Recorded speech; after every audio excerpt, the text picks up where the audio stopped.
नमस्कार, मी मनोज भोयर. मॅक्स महाराष्ट्रामध्ये आपल्या सर्वांचं स्वागत आहे. भारताचे माजी पंतप्रधान डॉक्टर मनमोहन सिंग यांचं निधन झालं आणि परदेशातल्या तमाम वृत्त समूहांनी म्हणजे माध्यम समूहांनी त्यांच्या संदर्भात अत्यंत गौरवोद्गार काढलेले आहेत, त्यांना आदरांजली वाहिली आहे. आणि मनमोहन सिंग यांच्याबाबत वर्तमानपत्रामध्ये लिहिताना परदेशी लेखकांनी आणि पत्रकारांनी लिहिलेलं आहे की भारताच्या आर्थिक प्रगतीसाठी त्यांच्या योगदानाचं स्मरण आपल्याला निश्चितपणे करावं लागेल. अत्यंत प्रामाणिक आणि तत्वनिष्ठ म्हणून त्यांचं स्मरण आपल्याला यापुढेही करावं लागणार आहे, असं विदेशातल्या मोठ्या माध्यम समूहाने म्हटलेलं आहे. भारतामध्ये सुद्धा अत्यंत लोक हळवे होताना आपण पाहिलेलं आहे. व्हॉट्सअपवरती अनेक लोक व्हॉट्सअपवर त्यांची छवी लावून वेगवेगळ्या पद्धतीच्या शब्दामध्ये आपल्या भावना व्यक्त करताना सुद्धा आपल्याला व्हॉट्सअप ग्रुपमध्ये दिसत आहेत. इतकं हे लोकप्रिय व्यक्तिमत्व होतं आणि भारताच्या आर्थिक प्रगतीचे शिल्पकार आपल्याला म्हणता येईल. आणि याशिवाय भारताचे माजी पंतप्रधान म्हणून ते कसे होते, त्यांची कारकीर्द कशी होती, सनदी अधिकारी त्यांच्याकडे कसे पाहतात, याशिवाय एक तत्वनिष्ठ आणि प्रामाणिक राजकीय नेता म्हणून त्यांची ख्याती होती, ती कशी निर्माण झाली आणि त्यांच्या कारकिर्दीमध्ये कोणकोणते महत्वाचे संकट आले, अण्णा हजारे यांच्या आंदोलनाचा उल्लेख करता येईल. माझ्यासोबत त्यांच्या व्यक्तिमत्वावर प्रकाश टाकणारे वेगवेगळे पैलू हे प्रेक्षकांसमोर यावेत म्हणून जोडले गेलेले आहेत. माजी ज्येष्ठ सनदी अधिकारी महेश झगडे सर आणि ज्येष्ठ पत्रकार सुभाष शिर्के. आधी मी जातो झगडे सरांकडे. तुम्ही मनमोहन सिंग यांच्या संदर्भातलं एक ट्विटही केलं आणि अत्यंत महत्वपूर्ण ट्विट होतं ते आजचं, आणि त्यात अत्यंत वेगवेगळ्या पद्धतीच्या या रिॲक्शन्स कॉमेंट्स येत होत्या. त्याचा उल्लेख तुम्ही कराच की ते का नेमकं लोकांनी असं केलं असावं आणि तेही इतक्या महत्वाच्या लोकप्रिय नेत्या संदर्भात. पण तुम्ही मनमोहन सिंग यांच्याकडे कसं पाहता आणि त्यांच्याकडे पाहताना तुम्हाला त्यांच्या व्यक्तिमत्वातल्या कुठल्या कुठल्या बाजू प्रकर्षानं जाणवतात सर? म्हणून यामध्ये एक असं आहे की आपण ज्यावेळेस डॉक्टर मनमोहन सिंग यांच्याकडे पाहतो त्यावेळेस खरं म्हणजे एक भारतीय अर्थतज्ञ, भारतीय पंतप्रधान किंवा मग एक राजकारणी, खरं म्हणजे त्यांची ही जी प्रतिमा आहे ती संकुचित केल्यासारखी वाटते. माझ्या दृष्टीने ते जागतिक व्यक्तिमत्व होतं आणि मराठीमध्ये आपण त्याला प्रकांड पंडित जे म्हणतो अर्थशास्त्राचे, ते प्रकांड पंडित होते. पण त्यापेक्षाही महत्वाचं म्हणजे मला असं वाटतं की ते भारतीय लोकशाहीला पडलेलं एक अतिशय सुंदर स्वप्न होतं. खरं म्हणजे की असा इतका विद्वान माणूस, केवळ विद्वानच नाही तर दूरदृष्टी असलेला, आणि केवळ दूरदृष्टीच असलेला नाही तर त्याच्यामध्ये काहीतरी करण्याची त्याच्यामध्ये ताकद होती. आणि ही ताकद कधी होती की ज्यावेळेस कोलिशन गव्हर्नमेंट होतं, त्या कोलिशन गव्हर्नमेंटच्या वेळेस त्यांनी हे सगळं केलं. अर्थात 1991 मध्ये त्याची सुरुवात झाली आणि 1991 ला ज्यावेळेस जगामध्ये भारताची प्रतिमा अशी होती की ही एक अशी कोलमडलेली अर्थव्यवस्था होती.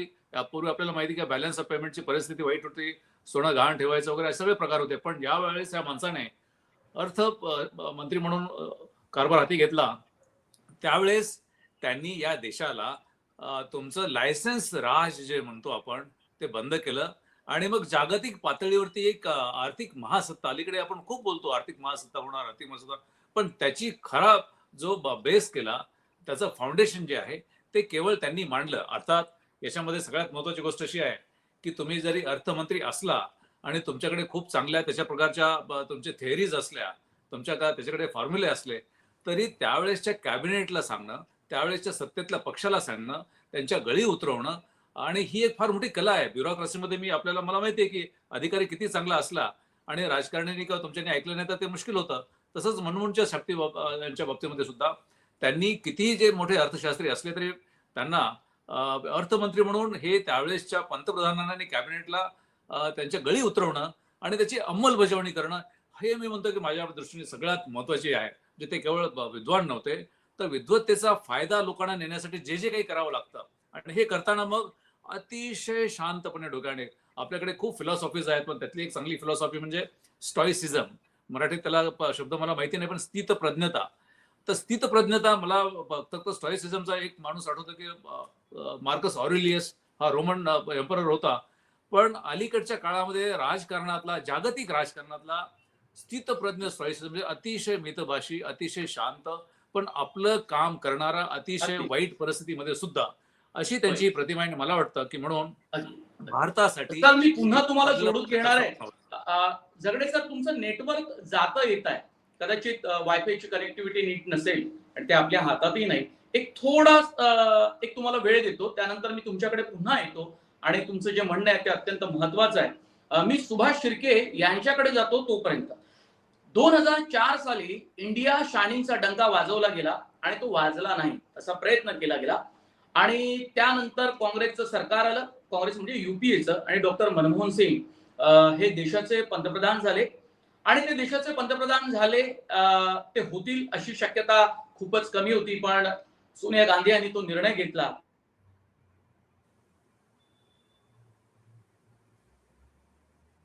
सरकार ते देशाचे पंतप्रधान झाले सलग 10 वर्ष.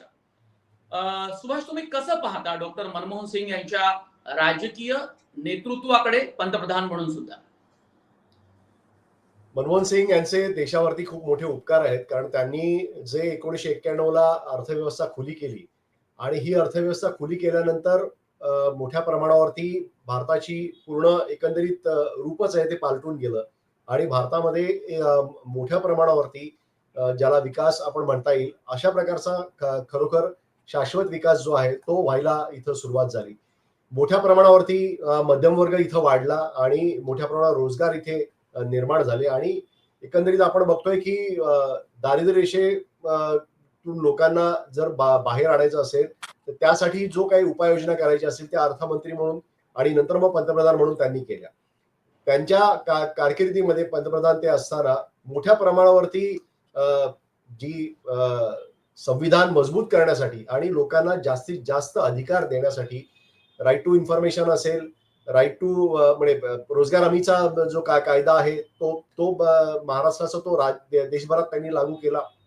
अनेक सुधारणा त्यांनी याच्यामध्ये केला आणि जी सर्वसामान्य माणसापर्यंत लोकशाहीची जे फळं आहेत ती पोहोचवण्याचा याद्वारे त्यांनी प्रयत्न केला. या सगळ्या प्रोसेसमध्ये त्यांना प्रचंड प्रमाणावरती टीका करावी लागली, कारण भाजप हा त्या दोन्ही वेळेला म्हणजे 2004 साली आणि 2009 साली प्रचंड प्रमाणामध्ये अग्रेसिव्ह होता, कारण त्यांच्याकडे संसाधनं खूप होती आणि मनमोहन सिंग हे यांच्यावरती प्रचंड प्रमाणात आरोप करण्यात आले. म्हणजे मी ज्या वेळेला न्यूक्लिअर डील लोकसभेमध्ये पास झालं त्यावेळेला मी लोकसभेमध्ये हजर होतो. तिथं लोकसभेमध्ये पंतप्रधानांना बोलू दिलं नाही. जो न्यूक्लिअर डील पास झालं त्याच्या पूर्वी पंतप्रधानांनी एक बोलणं आवश्यक होतं. इतका गोंधळ घातला भाजपच्या लोकांनी तिथं आणि पंतप्रधानांना भाषण न करता शांत बसावं लागलं. ही परिस्थिती आज होईल का? नरेंद्र मोदी यांच्या मोदीजी नाही म्हटलं की लोक लगेच त्यांचे भक्त अंगावरती येतात. भास्कर जाधव यांनी महाराष्ट्र विधानसभेत नक्कल केली नरेंद्र मोदींच्या भाषणाची, तर त्याच्या विरुद्ध पूर्णपणे बीजेपीचे नेते उभे राहिले. त्यावेळेला विरोधी पक्ष नेते असलेले देवेंद्र फडणवीस आणि त्यांनी सांगितलं की आम्ही सभागृह चालू देणार नाही, तुमच्या नेत्यांची पण आम्ही नक्कल करू. म्हणजे आपल्या नेत्यासाठी इतके आक्रमक असलेले हे कार्यकर्ते कुठं आणि दुसरीकडे पंतप्रधानपदी असलेले मनमोहन सिंग कुठं. प्रचंड प्रमाणामध्ये साधी राहणी आणि उच्च विचारसरणी त्यांच्या होतीच त्यांच्या, पण त्यांनी जे 2008 मध्ये मोठ्या प्रमाणावरती जागतिक मंदी असताना सुद्धा देशाला एक शांतपणे या सगळ्या प्रोसेसमधून बाहेर काढलं. त्यांनी असं म्हटलं नाही की एक ठराविक काही उद्योगपतींना मोठं करावं म्हणजे आणि बाकीचे गेले तरी चालतील. त्यांनी सर्वंकष विकासाचा प्रयत्न केला आणि त्यांना जे आंतरराष्ट्रीय पातळीवरती त्यांचा जो सन्मान केला गेला त्याच्यामध्ये तो खरोखरच एक अर्थतज्ञ म्हणून त्यांच्याकडे बघितलं जात होतं. आणि अमेरिकेचे पूर्वीचे राष्ट्राध्यक्ष बराक ओबामा यांनी तर ऑन रेकॉर्ड सांगितलेलं की आम्ही जागतिक अर्थव्यवस्थेसंदर्भामध्ये आम्ही पूर्णपणे यांचे सल्ले घ्यायचो मनमोहन सिंग यांचे. एकीकडे अशा प्रकारे त्यांची विद्वत्ता होती. 8 त्यांना डॉक्टरेट वेगवेगळ्या युनिव्हर्सिटीने दिलेला आहे, त्याच्यामध्ये परदेशी युनिव्हर्सिटीचा सुद्धा सहभाग आहे. त्यामुळे त्यांच्या शिक्षणाबद्दल कुठलीही कुणाला शंका नव्हती आणि त्यांच्या कर्तृत्वाबद्दलही कुणाला शंका नव्हती. तर अशा प्रकार हा पूर्ण त्यांना ही कारकीर्द त्यांची मिळाली आपण बघतोय की 1991ला काँग्रेसकडे पूर्ण संख्याबळ नव्हतं.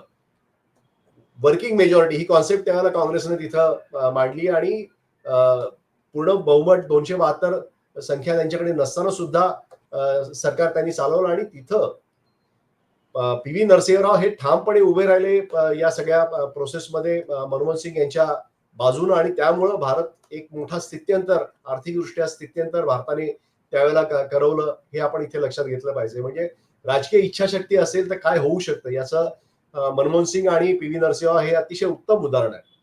आणि म्हणून त्यांना या देशाच्या अर्थक्रांतीचे शिल्पकार असं म्हणतात.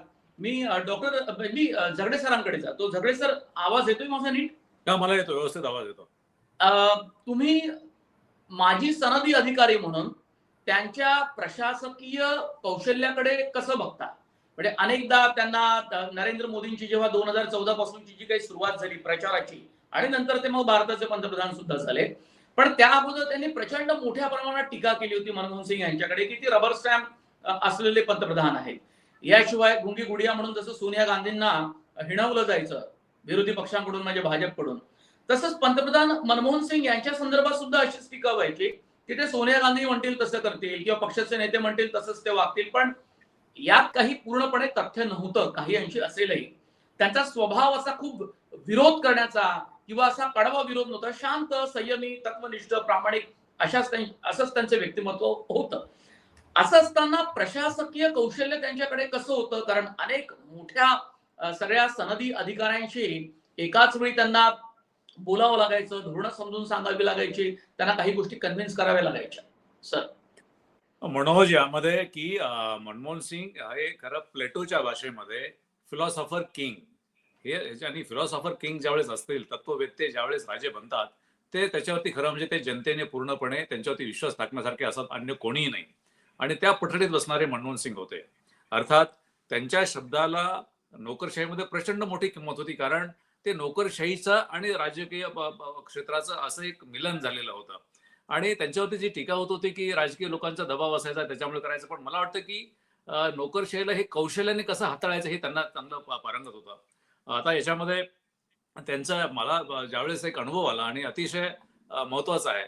जसं सुभाष यांनी सांगितलं की 2008 मध्ये लिहमन ब्रदर्समुळे जगातील आर्थिक मंदी आली आणि सगळ्या देशांना त्यामुळे ग्रासलेलं होतं.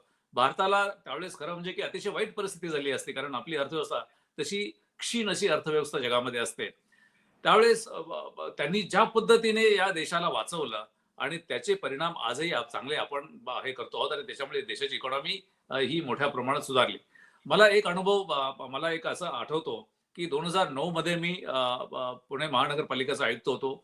आम्हाला अचानक नगर विकास मंत्रालय दिल्लीचा केंद्र शासनाचा मेसेज आला की तुम्ही उद्या 11 वाजता बैठकीला या. आणि बैठकीचा विषय होता की महानगरपालिकांना बसेस द्यायच्या आहेत. आता हे सडनली खरं म्हणजे इतकं घाईत करायचं काही कारणच नव्हतं. आम्ही गेलो तिथे, देशातले प्रमुख शहरांचे आयुक्त तिथे होतो आणि आम्ही एकमेकात चर्चा करायला, हे कशासाठी, आपली तर काही मागणी नाहीये बसेस पुरवण्याची आणि हे अचानक कसं काय करणार, इमर्जन्सीचं नाही. ती सुरू झाली बैठक. बैठकीमध्ये असं ठरलेलंच होतं की 70% पैसा हा केंद्र शासन देईल सगळ्या शहरांना आणि 30% त्यांनी टाकायचा आणि प्रत्येक शहराला 200, 300, 400, 500 अशा बसेस द्यायच्या. हा खरं म्हणजे की माझं सुद्धा असं म्हणणं होतं की आम्हाला बसेस नको आहेत, आम्ही मागणीच केलेली नाही, 30% आम्ही का द्यावे. पण तिथे सांगितलं की नाही, हे करायचं आहे. बैठकीमध्ये मग लंच ब्रेक झाला. लंच ब्रेकमध्ये आम्ही तिथे सेक्रेटरी हेवी इंडस्ट्रीज होते, त्यांना विचारले की सर हे काय आहे. त्यांनी सांगितले की हे आम्हाला हे करणं गरजेचं आहे, कारण हे डायरेक्टली पीएमओ मधून मेसेज आहे आणि हे पीएमओने सांगितलेलं आहे आणि ही योजना उद्यापासून आजपासूनच लागू करायची आहे.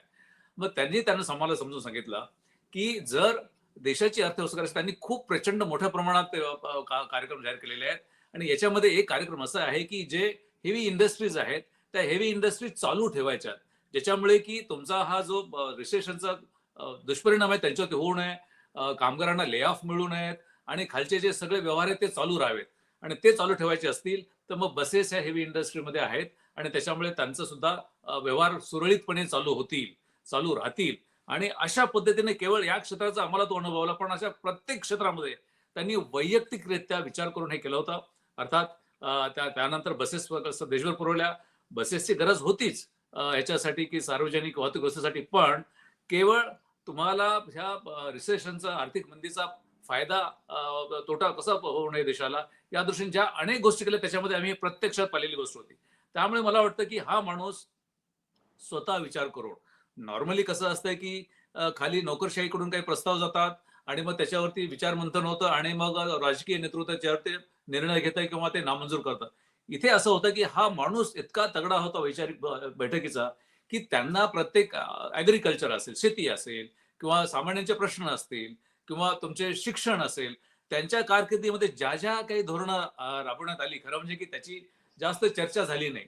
चर्चा कशाची झाली, की त्यावेळेसची जी आंदोलनं झाली, मग त्याच्यात अण्णा हजारेंचं आंदोलन असेल किंवा अन्य काही आंदोलनं असतील किंवा त्यांची इंटरनल 2G वगैरे असे भरपूर काही झाले. पण त्यांनी ज्या योजना आणि धोरणं राबवली, त्याचं खरं म्हणजे की या देशाने पुन्हा एकदा हे समोर आणलं पाहिजे. अन्यथा ह्या गोष्टी काळाच्या पडद्याआड जातील. पण त्यांची लेगसी जी आहे, ती लेगसी आहे की राजकीय त्यावेळेस खरं म्हणजे की जसं सुभाषने सांगितलं की तुटपुंज्या मेजॉरिटीवरती ते सरकार चाललं होतं आणि असं असताना मग काही राजकीय कंपल्शन होतीच.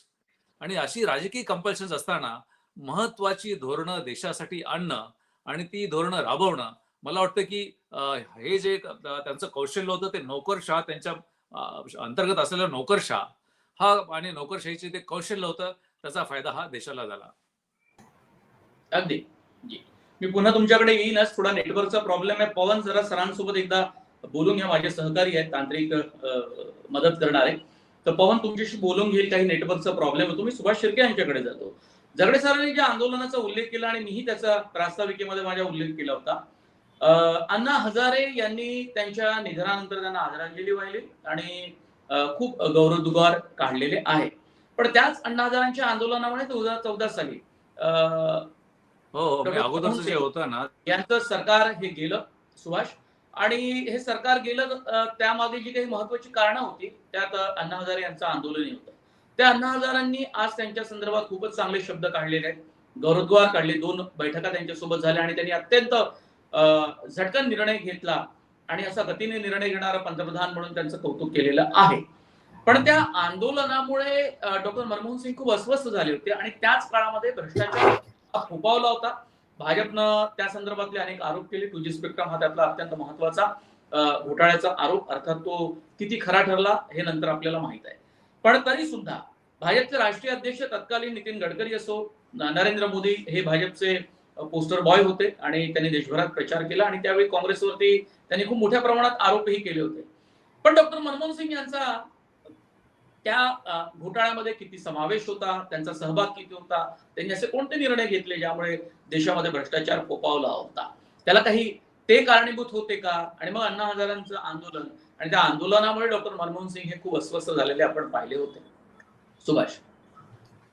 मनोज, हे ज्या वेळेला अण्णा हजारेंचं आंदोलन रामलीला मैदान वरती सुरू होतं त्यावेळेला मी दिल्लीमध्ये होतो आणि तिथे मी ती परिस्थिती पाहिलेली आहे. त्यानंतर याच सगळ्या जे लोक आहेत त्यांनी इंडिया गेटच्या समोर एक मोठं प्रोसेशन त्यांनी केलं होतं आणि त्याच्यामध्ये सगळी ही मंडळी होती, आप आणि नंतर मग त्याच्यामध्ये आता किरण बेदी जे आहे त्यानंतर भाजपच्या वळचणीला गेल्या. तर भाजपची एक स्ट्रॅटेजी अशी आहे की भरमसाठ आरोप करायचे आणि त्यासाठी प्रशासनातील जे RSSशी सिम्पथायझर असणारे अधिकारी असतील त्यांना हाताशी धरायचं आणि मोठ्या प्रमाणावरती आरोप करायचे. हा प्रकार भाजप हा नेहमी करतं आणि ते इफेक्टिव्हली ते करतं आणि दुसरं मीडियाचा वापर करून ते आरोप जे आहेत ते अँप्लिफाय कसे होतील याचा ते वापर करतात. ज्युडिशरीमध्ये जी RSSची सिम्पथायझर असणारी मंडळी आहेत ती त्याच्यावरती रिॲक्ट होतात आणि त्याच्याप्रमाणे या गोष्टी होतात. मी यासाठी 2 उदाहरणं देईन. एक TK चतुर्वेदी नावाचे एक ग्रस्त होते जे कॅग, ज्याला कंट्रोलर अँड ऑडिटर जनरल असं आहे, त्या कॅगचे ते प्रमुख होते आणि त्यांनी बोफोर संदर्भामध्ये इन्क्वायरीची ऑर्डर दिली होती. नंतर हे जे TK चतुर्वेदी होते हे भाजपमध्ये गेले आणि तिथे खासदार झाले होते. ते दुसरं विनोद राय म्हणून जे दुसरे CAG होते यांनी 2G प्रकरणामध्ये 2 लाख कोटी रुपयांचा भ्रष्टाचार झाला असं एक केलं होतं. ते विनोद राय नंतर त्यांना कॅग मधून ते बाहेर पडल्यानंतर त्यांना BCCI सारख्या ठिकाणी त्यांची नेमणूक करण्यात आली आणि त्यांना मोठ्या प्रमाणावरती पगार आणि भत्ते त्यांना मिळत होते. त्यांची उदरनिर्वाहाची सोय बीजेपीने केली. काय झालं, विनोद राय यांनी जी इन्क्वायरी केली त्याच्यामध्ये जे जज या 2G प्रकरणाची सुनावणी करत होते ते म्हणाले की मी रोज बसायचो आणि बघायचो माझ्या समोर काहीतरी नवीन पुरावा येईल, पण अजिबात माझ्या समोर काही पुरावे आले नाहीत आणि त्यांनी 2G प्रकरण हे रद्दबातल केलं होतं. त्यामुळं 2G प्रकरण हे पूर्णपणे राजकीय आरोप होते हे त्यामुळे सिद्ध झालं. बोफोर्स प्रकरणात तर नंतर बीजेपीचं सरकार पण आलं होतं, पण कुणीच, आणि जनता दलाचं सरकार पण आलं, कुणीच त्याच्यामध्ये काही डिसायसिव्ह ऍक्शन त्याच्यामध्ये काही घेतली नाही. त्यामुळे आपण बघतो की आरोप करायचे, नेत्यांना भ्रष्ट म्हणून बोलायचं, आणि नंतर हे जे भ्रष्ट नेते आहेत हे भाजपमध्ये आले की ते एकदम पवित्र होतात. भाजपने ही प्रोसिजर आहे ही पूर्णपणे वापरलेली आहे, आणि भाजपसाठी काम करणारी माणसं ही त्याच्यानंतर व्यवस्थित वेगवेगळ्या ठिकाणी त्यांना ते उपकृत करतात, जसं किरण बेदींना उपकृत केलं. आणि त्या किरण बेदी यांनी अतिशय लोकशाहीची थट्टा करणारं वर्तन तामिळनाडूचा राज्यपाल म्हणून केलं, आणि त्याच्याबद्दल भाजपला काही देणं घेणं नव्हतं. त्यामुळं लोकशाही आणि ती जी सगळी प्रोसेस आहे याचा कशा प्रकारे गैरवापर करायचा याचा उत्तम प्रकार हा भाजपाने केला. आता उदाहरण द्यायचं झालं तर मनमोहन सिंग यांच्या शेवटच्या 2014च्या अगोदर नरेंद्र मोदी यांची भाषणं काढून पहा. आज ते मनमोहन सिंग यांच्या विरोधात जे काही त्यावेळेला ते बोलले त्याच्या बरोबर उलट वर्तन ते आज पंतप्रधान म्हणून करतायत, पण त्याच्याबद्दल त्यांना ना खेद ना खंत, ना बीजेपीच्या कार्यकर्त्यांना खंत वाटत आहे याच्याबद्दल. मनमोहन सिंग यांनी अतिशय शालीनपणे सगळे प्रहार सहन केले. इव्हन राहुल गांधी यांनी 2013ला जो बालिशपणा केला की त्यांनी ऑर्डिनन्स एक फाडून फेकून देण्याचा प्रयत्न केला याच्या प्रेस कॉन्फरन्समध्ये, हा अतिशय बालिशपणा होता, थिल्लरपणा होता, आणि हे करण्याची त्यांना गरज होती, कारण ते गांधी परिवाराच्या शब्दापलीकडे मनमोहन सिंग काही करतील अशी अपेक्षा नव्हती. पण तो जो सगळा प्रकार झाला की जे कॉलिशन पॉलिटिक्स होतं त्या कॉलिशन पॉलिटिक्समुळे हे ऑर्डिनन्स निघाला होता, आणि मनमोहन सिंगांनी त्याच्यावरती एक चकार शब्द काढला नाही. त्यामुळं आज आपण जे बघतोय की डेमोक्रॅटिक पद्धतीने वावरणारे मनमोहन सिंग आणि दुसरीकडे हे डिक्टेटर पद्धतीने वावरणारे नरेंद्र मोदी यांचं जर आपण बघितलं तर एक पूर्ण विरोधाभास आपल्याला याच्यामध्ये स्पष्ट दिसतो. आणि कुणाचा फायदा देशाला झालेला आहे. मनमोहन सिंग यांनी देशातील दारिद्र्यरेषेखालील लोक वरती कसे येतील यासाठी प्रयत्न केले. नरेंद्र मोदी यांच्या काळामध्ये 25% जास्त लोक ही दारिद्र्यरेषेखालील आज आहेत. 80 कोटी लोकांना गेली 4-5 वर्ष फुकट धान्य देऊन त्यांना पोचलं जाते, आणि ते जर त्यांना धान्य मिळालं नाही तर या लोकांना म्हणजे त्यांचं जगणं मुश्किल होऊन जाईल. पण मनमोहन सिंग यांनी हा प्रकार केला नाही. त्यांनी त्या लोकांना हाताला काम मिळेल यासाठी मनरेगाची त्यांनी लागू केला, आणि ते मनरेगामुळे 2009 साली सरकार पुन्हा निवडून आलं होतं काँग्रेस आघाडीचं. तर हे आपण इथे लक्षात घेतलं पाहिजे. जी, मी झगडे सरांकडे जातो. थोडं नेटवर्क त्यांचं गडबडलं होतं म्हणून बोलता आम्हाला संवाद साधता आला नाही पुरेसा. सर, आम आदमी पक्षानं भारतरत्न द्यावा डॉक्टर मनमोहन सिंग यांना अशी मागणी केली आहे, पण ही मागणी वेगवेगळ्या लोकांनी केलेली आहे, तशी भावना जनमानसात आपल्याला दिसते ते गेल्यानंतर. सो आणखी काही त्यांच्या व्यक्तिमत्वातले पहिले जे राहून गेले जे तुम्हाला सांगायचे आहेत, आंतरराष्ट्रीय स्तरावर त्यांचा वावर, वेगवेगळ्या विद्यापीठांमध्ये ते लेक्चर द्यायला जायचे, वेगवेगळ्या विद्यापीठातल्या अर्थतज्ञांनी, प्राध्यापकांनी सुद्धा आदरांजली वाहिलेली आहे मनमोहन सिंग यांच्या संदर्भात. यामध्ये असं आहे की आपण त्यांना केवळ एक फायनान्स मिनिस्टर किंवा प्राईम मिनिस्टर असं बघतो, किंवा खूप वर्ष राज्यसभेचे सदस्य राहिलेले असं बघतो, किंवा आरबीआयचे गव्हर्नर किंवा त्यांचे ऍडवायझर, इकॉनॉमिक ऍडवायझर असं बघतो. पण त्यांचा मूळ गाभा जो होता की इकॉनॉमिस्ट म्हणून ते जागतिक पातळीवरती, आणि जग त्यांना त्या पद्धतीने करतं, आणि ऑक्सफोर्ड युनिव्हर्सिटीचे ते PhD होल्डर होते. आता हे जे आहेत हे केवळ ते इथे थांबलेलं नाहीये, की खूप लोक तसे PhD घेतात आणि त्या PhD प्रमाणे मग तिथे पुढे त्यांचं करिअर सुरू होतं. डॉक्टर मनमोहन सिंग यांच्या बाबतीमध्ये की त्यांचे जे लिखाण आहे किंवा त्यांचा जो थिसिस आहे किंवा त्यांचे जे विचार आहेत त्याच्यावरती त्याच्या शिकवण्यासाठी त्याचा वापर केला जातो वेगवेगळ्या विद्यापीठामधून. आणि त्यांच्यासाठी हे जे आहे की हे कोणाच्या बाबतीमध्ये होतं की फक्त विचारवंत म्हणून.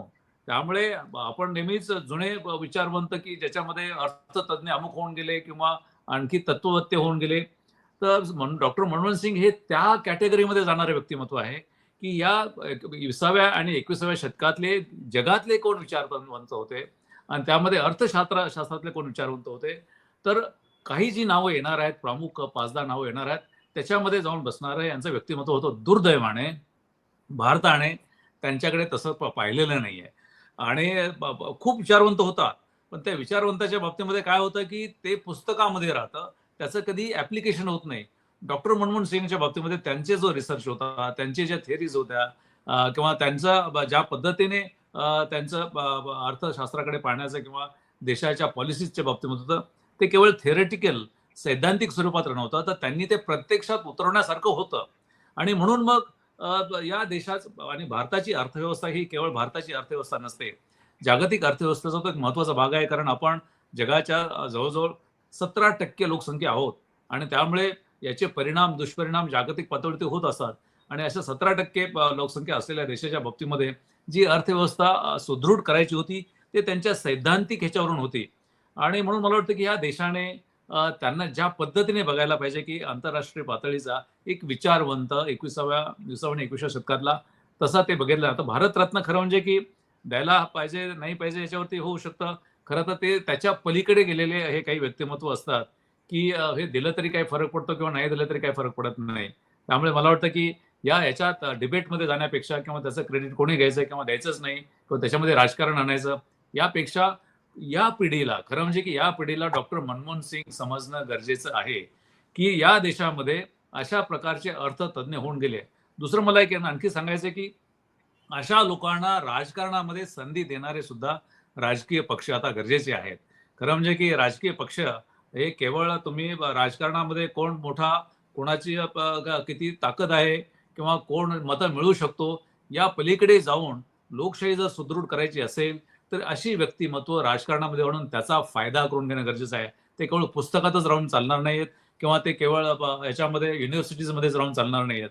तर अशा लोकांना सुद्धा राजकारणामध्ये आणि लोकशाहीचा भाग करून घेतला पाहिजे, हे आत्ताच्या पिढीला सांगितलं पाहिजे.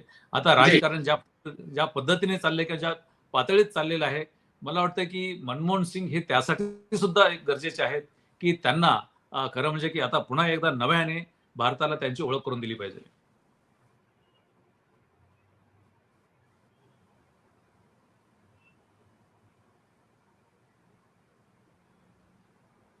मनुष्य संपर्क तुटलाय. महेश सर, मला एक जेएनआरयू बद्दल तुम्ही आठवण सांगितली, पण जेएनआरयूचा किती फरक पडला? कारण आपण म्हणजे व्हिजिबली आपण बघतोय की छोटे छोटे जे शहर आहेत त्यांना त्यांच्यामध्ये तिथे लोकांना पब्लिक ट्रान्सपोर्टची सुविधा मिळाली आणि त्यातून त्यांना त्याचा फायदा झालेला आपल्याला दिसतोय. तुमचं म्हणजे काय असेसमेंट आहे याच्यावर? सुभाष, याच्यामध्ये असं आहे की तो जेन्युइन आरएमचा जो कन्सेप्ट होता तो अतिशय महत्वाचा होता आणि जी लोकशाही केंद्र शासनाची आहे किंवा राज्य शासनाची आहे, तीच लोकशाही स्थानिक पातळीवरती स्थानिक लोकांनी हे करावी आणि त्याच्यासाठी मग केंद्र शासनाचा पैसा तिथे जावा, राज्य शासनाचा काही जावा, याच्यासाठी ते होतं. आणि अतिशय विचारपूर्वक केलेलं ते हे होतं आणि केवळ त्याच्यामध्ये हे नव्हतं की ह्या योजना तुम्हाला देण्यात येतील. त्याच्यामध्ये एक महत्वाचा सिटी डेव्हलपमेंट रिपोर्ट CDR तयार करण्यात आले होते आणि त्या शहरांनी काय केलं तर त्यांना पैसा मिळेल. म्हणजे नुसतंच तुम्हाला निधी दिला जाणार नाही, तर तुम्ही या गोष्टी करणं गरजेचं आहे, की तुमचे अकाउंट्स डबल एंट्री म्हणजे तुमचं त्याच्यामध्ये कुठेही भ्रष्टाचारास वाव राहणार नाही. पूर्णपणे पारदर्शकता केली जाईल. त्याच्यामध्ये बांधून घेण्यात आलं होतं आणि त्याच्यासाठी तुम्हाला केंद्र शासनाबरोबर करार करावे लागायचे आणि करार केल्याशिवाय ते होत नव्हतं. मला वाटतं, की माझ्या दृष्टीने आणि मी त्याच पिरियडमध्ये महापालिका आयुक्त होतो. याचा प्रचंड फायदा झालेला आहे सिटी इन्फ्रास्ट्रक्चर डेव्हलप करण्यासाठी. त्यानंतर जी योजना आली स्मार्ट सिटी, तितका खरं म्हणजे की स्मार्ट सिटीचा इम्पॅक्ट तितकाच जसा जेन्युइन झाला तसा तो इम्पॅक्ट झालेला नाही. कारण याच्यामध्ये सगळे कॉम्पोनंट धरण्यात आले होते, की तुम्ही जर परफॉर्म करत असेल तर तुम्हाला देण्यात येईल आणि ज्या शहरांनी त्याचा अगदी. फायदा घेतला, सुरत जी. असेल, अहमदाबाद असेल, पुणे असेल, देशामधले आमूलाग्र बदल या योजनेमुळे झालेला आहे. खरं म्हणजे मला वाटतं की जेन्युइन आरएमचं स्वरूप थोडंसं आढावा त्याचा रिव्ह्यू घेऊन पुन्हा एकदा राबवण्याच्या दृष्टीने खरं म्हणजे एक चांगली योजना त्यांची होती. जी. सर, खूप धन्यवाद. तुम्ही म्हणजे डॉक्टर महेश झगडे आणि यासोबत ज्येष्ठ पत्रकार सुभाष शिर्के यांच्या सोबतीनं डॉक्टर मनमोहन सिंग यांच्या व्यक्तिमत्वाचे अनेक पदर आपल्याला उलगडून दाखवता आले आणि प्रेक्षकांना एक नवी माहिती मिळाली. तुम्ही म्हणताय ते अगदी बरोबर आहे. कारण डॉक्टर मनमोहन सिंग या आताच्या तरुण पिढीला, अभ्यासकांना, अर्थशास्त्राच्या अभ्यासकांना, महाविद्यालयामध्ये अर्थशास्त्र शिकणाऱ्या आणि त्यांना शिकवणाऱ्यांनी सुद्धा मनमोहन सिंग यांच्या व्यक्तिमत्वाचा या दृष्टिकोनातून अभ्यास करायला पाहिजे आणि नव्या पिढीला जास्तीत जास्त मनमोहन सिंग समजावून दिले गेले पाहिजे. कारण अशा प्रकृतीचं व्यक्तिमत्व हे कुठल्याही देशात निर्माण व्हायला खूप वेळ लागतो आणि ते जन्माला आल्यानंतर सुद्धा त्याची महती, त्याचं महत्व, त्यांच्या व्यक्तिमत्वातले वेगवेगळे पदर असतील, वेगवेगळ्या विषयांचा त्यांनी केलेला अभ्यास असेल, राजकीय नेतृत्व असेल, पंतप्रधान म्हणून असेल, प्रशासकीय त्यांचं कौशल्य असेल, या सगळ्या गोष्टी या अत्यंत शिकण्यासारख्या आहेत आणि त्या शिकून घेतल्या पाहिजे आणि शिकवणाऱ्यांनी सुद्धा अत्यंत अभ्यासपूर्ण त्या शिकवल्या पाहिजे, जेणेकरून येणाऱ्या अनेक पिढ्यांना डॉक्टर मनमोहन सिंग यांच्यासारखं अत्यंत उत्तुंग अभ्यासपूर्ण व्यक्तिमत्व आणि आंतरराष्ट्रीय ख्यातीप्राप्त व्यक्तिमत्व हे भारतामध्ये जन्माला आलं होतं याची प्रचिती येऊ शकेल, याची माहिती येऊ शकेल. खूप धन्यवाद झगडे सर आणि सुभाष शेळके सर. ही चर्चा तुम्हाला कशी वाटली तुम्ही कमेंट बॉक्स मध्ये जरूर कळवा आणि तुम्ही जर आमचं मॅक्स महाराष्ट्र हे डिजिटल चॅनल सबस्क्राईब केलं नसेल तर ते अशा प्रकारचे व्हिडिओ पाहण्यासाठी जरूर सबस्क्राईब करा अशी मी तुम्हाला नम्रतापूर्वक विनंती करतो. आणि तुम्ही या चॅनलचं नोटिफिकेशन मिळवण्यासाठी बेल आयकॉनवर बटन दाबा. खूप धन्यवाद प्रेक्षकांचे. पुन्हा एकदा आभार. नमस्कार. नमस्कार.